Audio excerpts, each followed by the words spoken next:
wurde die Bundesaußenministerin empfangen vom Präsidenten.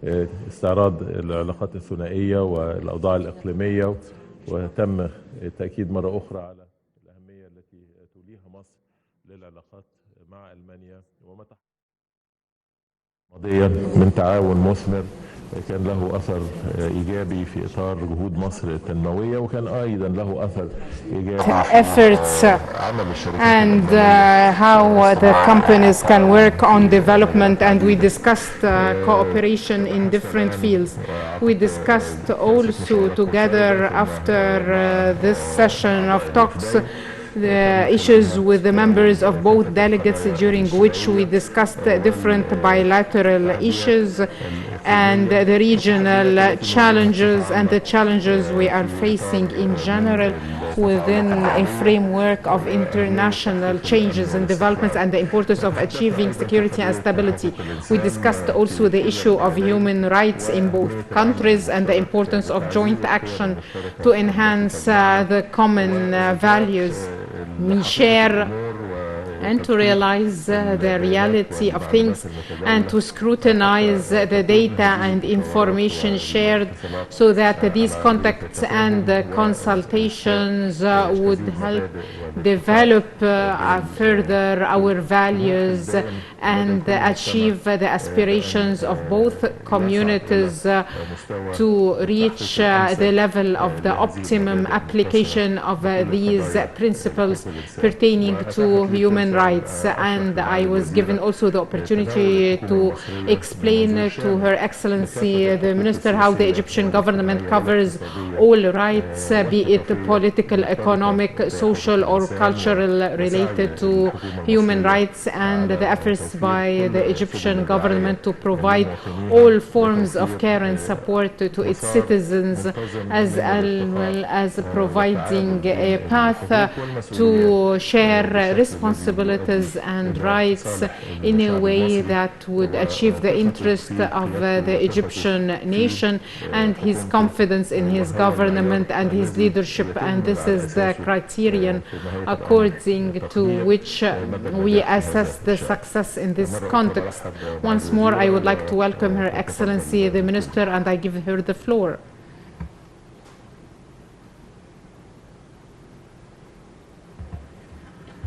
Meine sehr verehrten Damen und Herren, lieber Minister Shokry, ich danke Ihnen und Präsident Sisi für den freundlichen.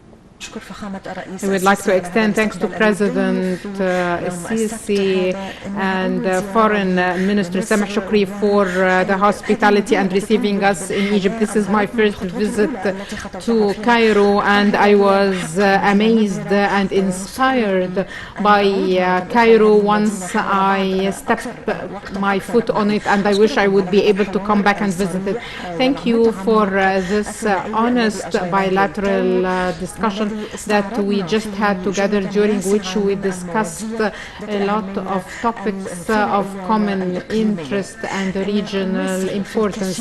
Egypt, in a lot of aspects, is one of the most important partners to us in the Arab region and in North Africa. That's why we discussed today a number of regional issues, in particular the recent developments in Libya and how to deal with these developments, because we are partners in Berlin process and we have intensive communications regarding this.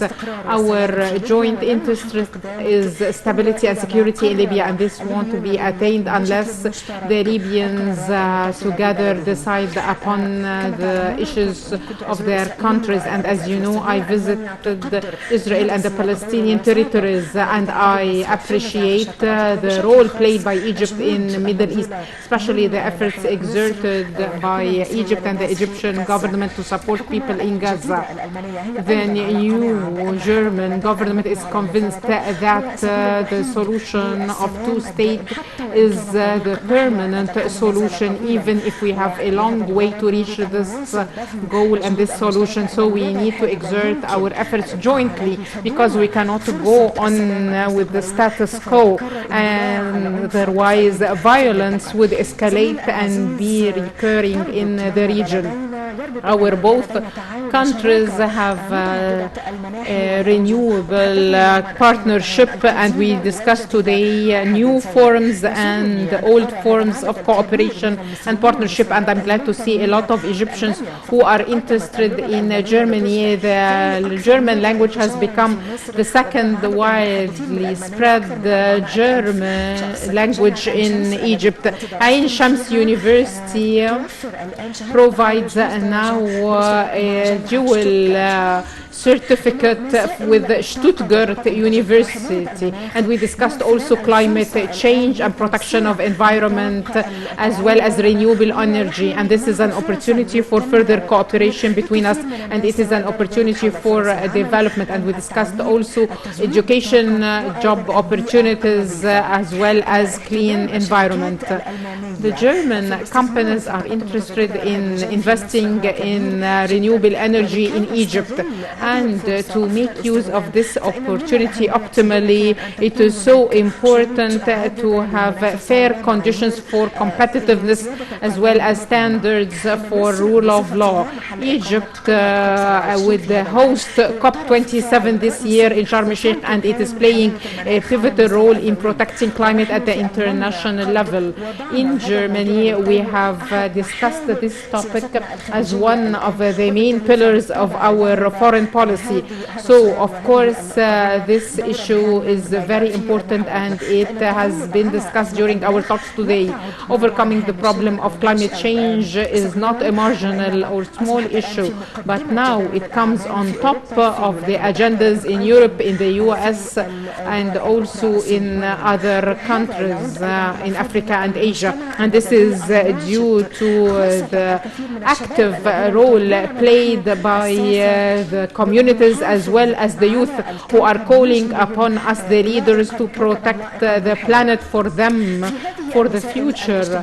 Here, for social issues, we discussed climate change, and we have given due importance to the role to be played by the civil society. This role is a pivotal role also to make COP27 a success in Egypt, and we wish, and I personally want to share my contribution in this context, and this means talking about the civil society and the human rights in Egypt. That's why we today discussed frankly and openly this issue, and we discussed also individual cases, and we as German government and as the foreign minister of Germany believe that security and stability would be only achieved when people find opportunities for the future and an opportunity to peacefully participate in politics and in the community, even if this process costs a lot. As the Minister of Foreign Affairs, we find that our nations needed 150 years to finish this process, and the efforts for the rights of women also enjoy the great importance to have now a foreign minister, a woman, and all over the world we are discussing women's rights and human rights, because these are irrevocable rights, and this means also that we need to pay our attention once more to gender violence in my country and in other places all over the world, and we need also to solve this problem in conflict areas. We as an international community need to prove that we won't leave women alone, be it in conflict areas or in homes, through fighting domestic violence. I think that this opinion represents my country and the EU, and even in your community you exert these efforts to enjoy freedom, religious freedom, all forms, all freedom, and we need to keep on doing this, because we'll be able to reap the fruit of this in the future, and we are exerting our joint efforts in this context to attain the political and civil rights. And I'm very appreciative to this frank, honest talk that we had today that expressed, of course, different viewpoints and different ideas. And I hope that we would continue these talks in the future. And before meeting in COP27 here in Egypt in November, I hope that we'll meet before. And we are organizing annually Petersburg dialogue on climate. And as a foreign minister, I'm responsible also for the issue and the dialogue of climate change. That's why we are going to host a dialogue in July, and which Egypt would co-host it with us. Thank you very much.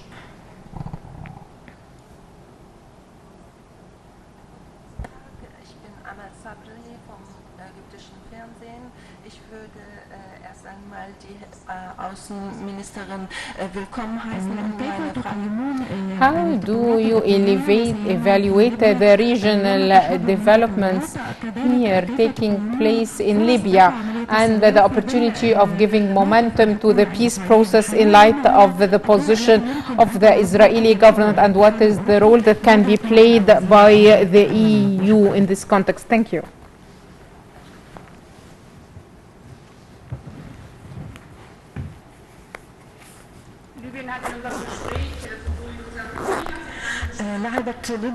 Libya, through our bilateral dialogue, was discussed because both our countries are part of the Berlin process, and besides that, our countries are exerting efforts to achieve peaceful developments in Libya. And we believe that the UN, and in particular the special convoy of the UN, played a pivotal role. That's why during our talk today we discussed the importance of focusing on the role of the special convoy of the UN and supporting her efforts, especially now in relation to what's taking place in Europe. We wish that we need to keep focusing on Libya and to intensify also political dialogue in this context.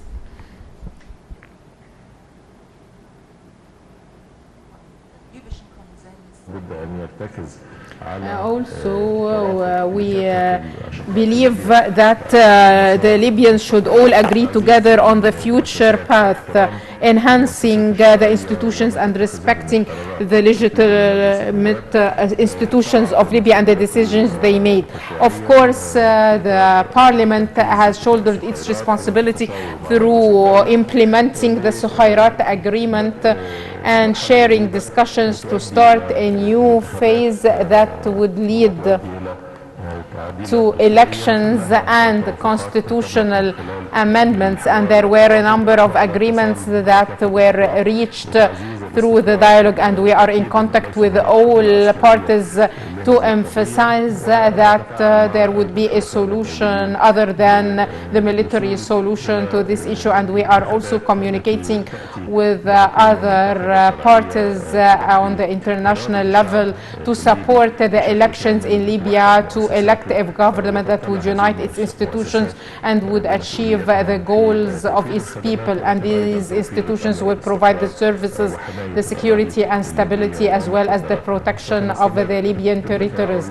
We will go on cooperating, be it with the special convoy of the UN, all our international partners, according to Paris meeting, Berlin processes 1 and 2, so that we would reach a vision on getting out of this crisis. Now, I think that we reached a phase during which we need to implement all these outcomes, be it what was agreed upon on the international level or what is in line with the vision of our brothers in Libya. We'll go on working on that. Regarding peace process, Egypt is always seeking to deal with this central issue in the Arab region to find a permanent, fair solution to the Palestinian cause and to establish the Palestinian state according to the borders of 1967 with East Jerusalem as its capital. We are consulting with the Israeli government, the national authority, as well as international partners, the EU, the US, within our bilateral relations with all of these countries, to encourage all parties to resume talks to achieve the vision of the two-state solution. And we will continue in this context. The President received the Israeli Prime Minister, and he receives regularly President Mahmoud Abbas, and I, along with the President, received Foreign Minister Lapid, and we wish that developments will take place to enable putting an end to this struggle, so that the whole region would enjoy stability and prevent the continuity of negative impacts on the Palestinians, so that they would enjoy their full rights.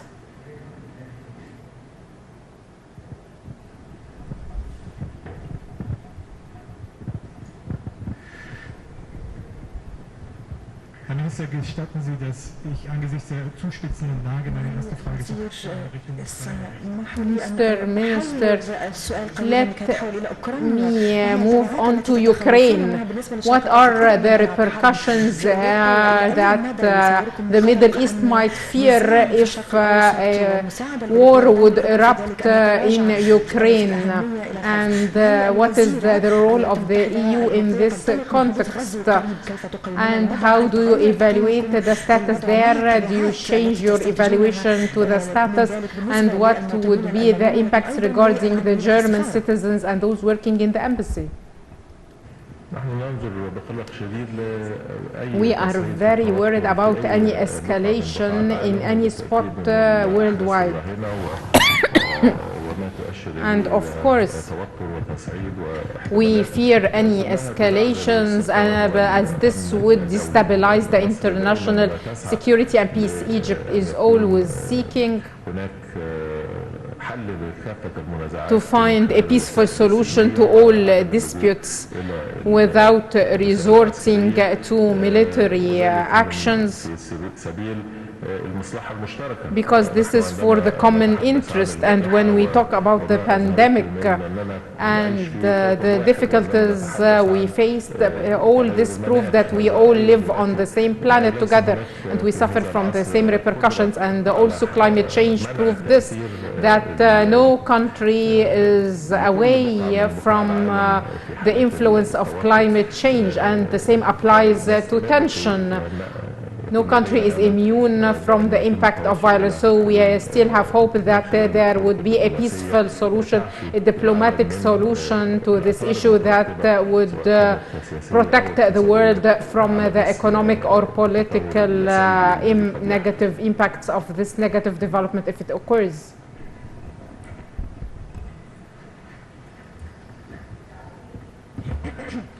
Auch ich bitte Entschuldigung. I also would like to say that this topic, of course, might be taking more than it should take. We in Europe are doing our best to use the diplomatic channels to find a solution to this issue. That's why the German Chancellor would visit Kiev and Moscow next Monday and Tuesday. And today there are talks between the French president and the US president with Putin, and our message everywhere is the same. We are ready for dialogue, but any aggression against Ukraine would dearly cost, and at the military level there are no remarks to show that there there would be violence. And in Belarus, there have been military drills close to the Ukrainian borders, and Russia announced that there would be a maneuver and a drill in the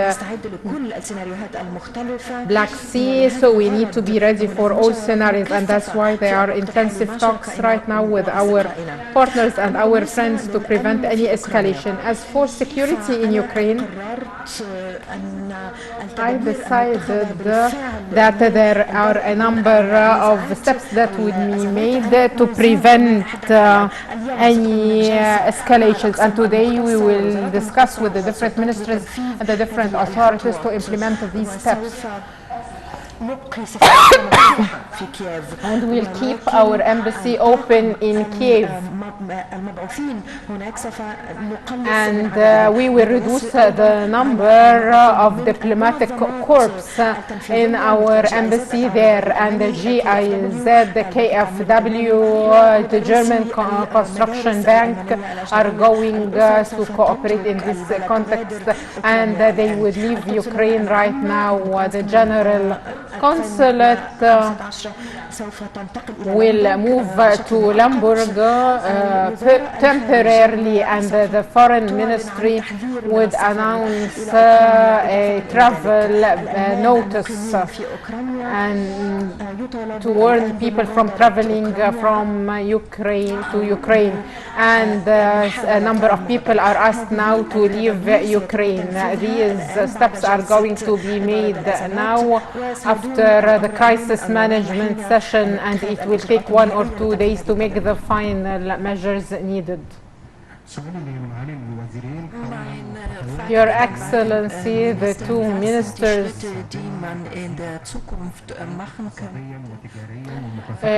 what about the economic cooperation and the commercial cooperation between both countries?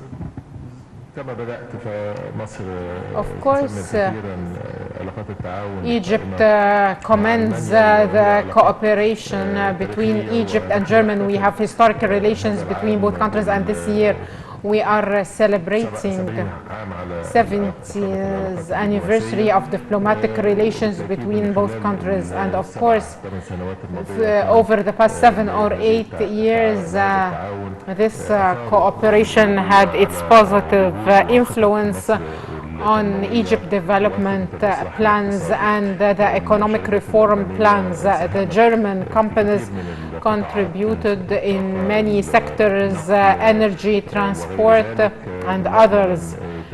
And we wish that cooperation would increase further in the field of education, be it pre-university education or post-university education. We have a lot of opportunities for cooperation.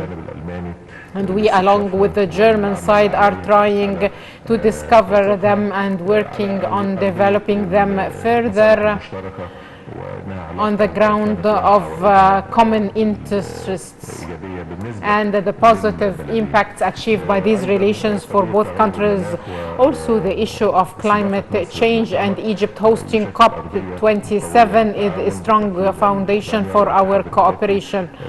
Of course, Germany and the EU are very important negotiating partners within the framework of COP27. We have a common objective for the success of this conference to protect the environment and the climate, and to implement the commitments made by the members of the international community to deal with the issue of climate change and to protect the environment for the coming generations.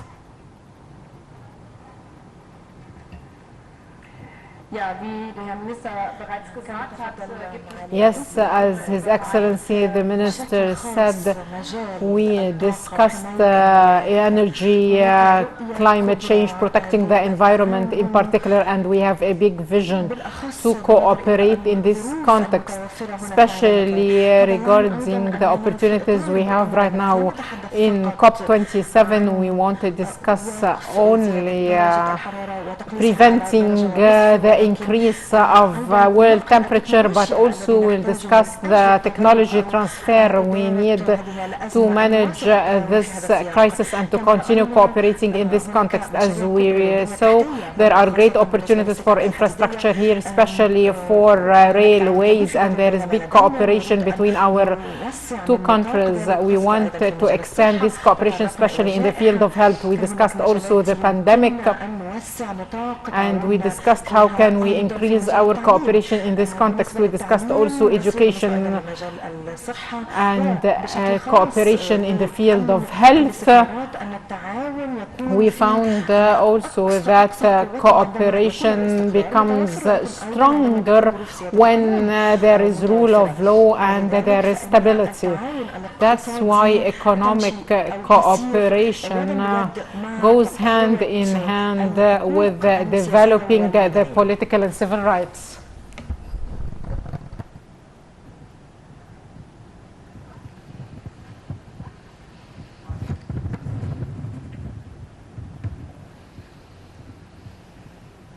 Lechler, ARD-Fernsehen, Frau Ministerin, es gibt eine Diskussion um Waffenlieferungen nach Ägypten.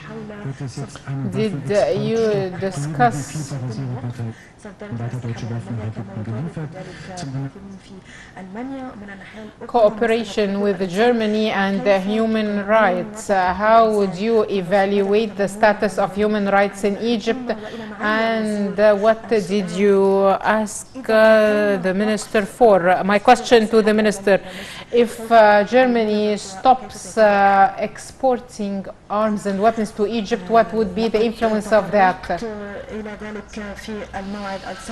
We discussed this, that in the alliance in Germany, we decided that for weapons and arms exports, we will have a very limiting process, and we will achieve this. Our goal is that the individual cases that are well scrutinized would be the exception of the restrictive policy.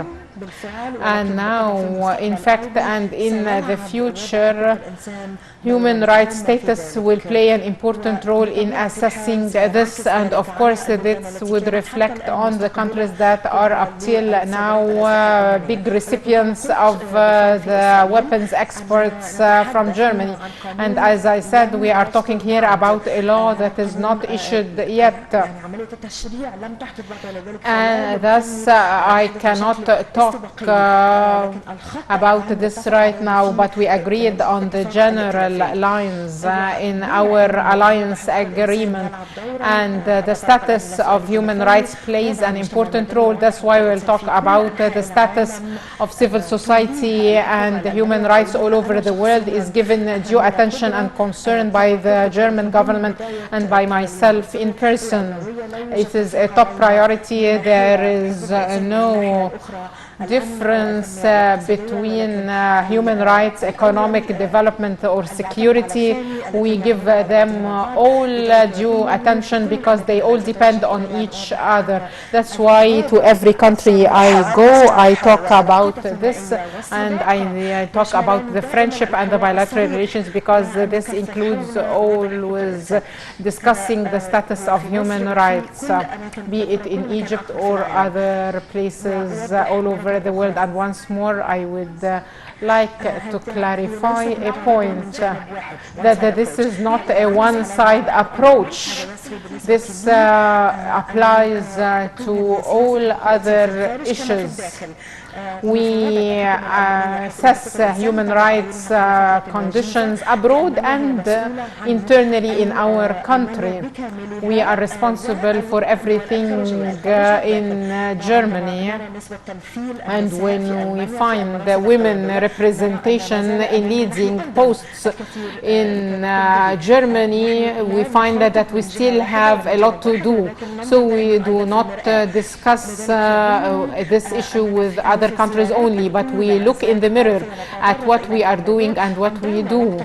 That's why we spent a lot of time together to learn and to know what can we do better. So we have the responsibility to do this, because we are not focusing on welfare and stability in Germany, but we look also for the opportunities of youth. We found that the birth rates, for example, in Egypt and in Germany are totally different. There are a lot of discrepancies between them. And when we talk about human rights, we talk from our perspective about civil and political rights, but we also discuss the social rights, like the right to education, the right to health, the right to economic opportunities, because this is part of human rights as well. That's why sharing visions between ourselves is very important, and it includes also the critical vision regarding the human rights reports issued by the United Nations. Sehr vielen Dank. Ich denke, Ägypten hat an vielen Thank you very much. We have international relations on the basis of mutual respect and non-intervention in the internal affairs of countries according to the UN Charter and international laws.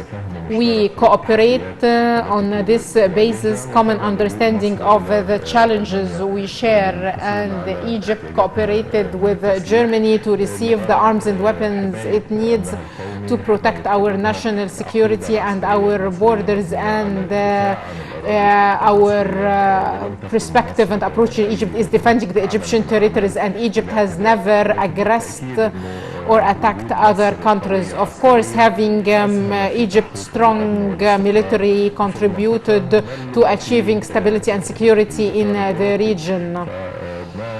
And it serves EU security also. So Egypt in this region did a lot that had a positive impact on stability and security in Europe. So building the capacities of Egypt in this context supports the European security. If we see what was done by the Egyptian Navy through preventing any